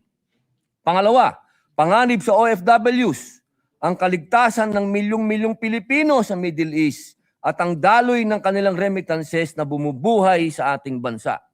Krisis sa pagkain at enerhiya, ang mabilis na pagtaas ng gastos sa transportasyon na tiyak na magpapalala sa malnutrisyon at kahirapan sa mga vulnerable sektor. Dapat ay agaran ng ating aksyon ang Proactive Response and Oversight for Timely and Effective Crisis Strategy Committee o PROTECT ay dapat tiyakin na ang ating bansa ay hindi lamang naghihintay sa krisis kundi mayroong malinaw na strategy upang mapanatili ang seguridad sa pagkain, energy at trabaho. Ginoong Pangulo, Ang 1987 Constitution ay malinaw. Ang Estado ay may tungkuling protektahan ang buhay, kalayaan at kabuhayan ng mamamayan. Hindi nating maaring pabayaan na ang ating bayan ay maipit sa krisis na hindi natin pinaghandaan. Kaya naman buong puso kong sinusuportahan ang pagpasa ng resolusyong ito at ipahayag ang aking mithiin na maging kapwa may akda ng nasabing panukala. Ang resolusyong ito ay ang unang hakbang upang matiyak na ang Pilipinas ay mananatiling matatag sa gitna ng unos ng pandaigdigang geopolitika. Naway gabayan tayo ng may kapal sa ating mga desisyon. Naway manaig ang kapayapaan at naway lagi nating unahin ang kapakanan ng bawat Pilipino, ang hindi sumama sa kahit na sinong naghahanap ng gera, kundi maging independent. Maraming salamat po. Thank you, Senator Oben Padilla, Majority Leader. Thank you, Mr. President. Mr. President, with that, I move to adopt Senate Resolution number 350. So moved. Is there any objection? Hearing none, Senate Resolution number 350 is hereby adopted. Thank you very much, Mr. President. We can already... Senator Sherwin Gatchalian is Yes, Senator Sherwin requesting to Gatchalian. have the floor. Thank you, Mr. President. Una-una sa lahat, nagpapasalamat po ako sa tiwala at kumpiyansa na ibinigay po ng ating Senado at nakita ko po sa resolusyon na tayo po itinalaga bilang head or chairperson nitong ad hoc committee. At kasama sa ating mga kababayan, ito pong nakikita ho natin ay hindi po kasalanan ng ating Pangulo, President Bongbong Marcos, hindi po kasalanan ni Vice President Sara Duterte, hindi po kasalanan ng Senado, hindi po kasalanan ng Kongreso. Ito pong nangyari ay wala po sa control natin lahat. Ito po ay isang conflict na nangyayari po sa labas ng Pilipinas, pero ang epekto ay ramdam na ramdam natin dito. Ang nakikita ho natin, itong epekto ay initial pa lang. No? Ito ay paumpisa pa lang. Dahil kung ito po ay magtuloy-tuloy, yung mga nabanggit po ni Senator Robin, ni Senator Joel Villanueva, ito po ay kakalat na sa ating ekonomiya. Makikita natin, tataas po ang presyo ng pagkain, tataas po ang presyo ng bilihin. At kung matatandaan ho natin, last 2025, bumagal rin po yung ating ekonomiya. So pumapasok po tayo sa isang senaryo na mabagal na po ang paglago ng ating ekonomiya. Kaya posible rin po yung tinatawag na stagflation, kung saan mabagal po ang paglago ng ekonomiya pero mataas naman ang pagtaas ng presyo ng bilihin.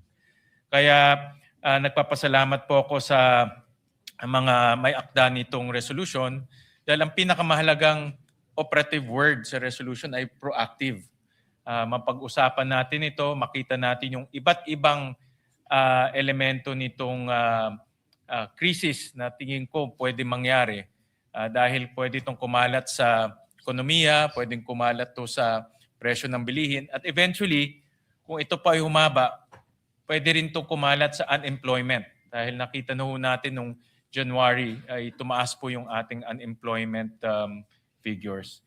Kaya mga kasama, itong being proactive ay isang napakaganda pong hakbang na gagawin ng Senado. Yung mga recommendations ho natin ay napakaganda rin po. Ang akin ninanais, sinuhope ko, hindi ho natin magamit yung recommendation at solution dahil sana ay bumalik na ho sa normal. Pero kung hindi po ito bumalik na normal, nakahanda ho tayo kung ano po yung dapat gawin ho natin. Kaya nagpapasalamat po ako muli sa ating mga kasamahan sa tiwala at kumpiyansa at kakailangan ho natin ang tulong ng bawat isa para po malampasan ho natin itong krisis na hinaharap po natin. Maraming salamat po. Thank you, Senator Gatchalian. Thank you very much, Mr. President. Mr. President, also for the record, Senator Raffy Tulfo and Senator Jigo Estrada would like to be made co-authors and their speeches to be inserted for the record, Mr. President. An objection, hearing none, approved. Mr. President, with the conformity of the body, I move that we adopt House Concurrent Resolution number 12 as an amendment to the Senate Concurrent Resolution number 8 adopted last February 2, 2026. These are concurrent resolutions on the National Education and Workforce Development Plan. I so move. Is there an objection? Hearing none, approved. For what? Let's go home.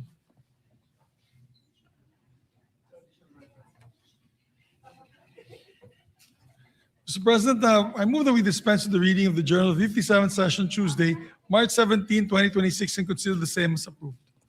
Is there an objection? Hearing none, motion is approved. Mr. President, I move that we adjourn session until 3 o'clock in the afternoon, Monday, May 4, 2026.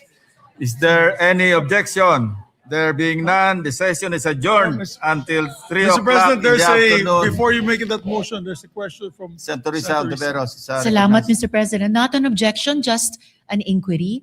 I thought that we were going to interpellate the amendment to the biofuels law. We are no longer, We did not Mr. tackle it President.